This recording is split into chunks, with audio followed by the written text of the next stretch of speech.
This is a really interesting one.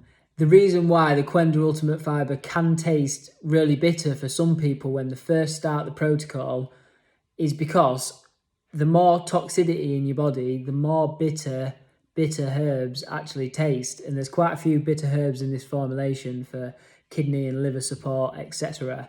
And yeah, I thought that was so interesting because so many people report when they first start it, they're like, oh, it tastes so bitter. And then after 4 or 5 days, they're like, oh, I'm actually getting used to the taste of it now. And it's not that people are getting used to the taste. It's actually the body is cleansing and detoxifying. So the bitter herbs taste less bitter. So if you first have it and it tastes really bitter, it actually means you need it more and you're going to benefit a lot from it. Myself, having ulcerative colitis and Crohn's disease, when I first had it, I was... I'd pace up and down the kitchen for about 3 weeks just because the bitterness was so much. But now when I have it, I can taste the licorice in it and it tastes earthy, yes, but it actually tastes, I can taste the other herbs in it. It doesn't just taste super bitter.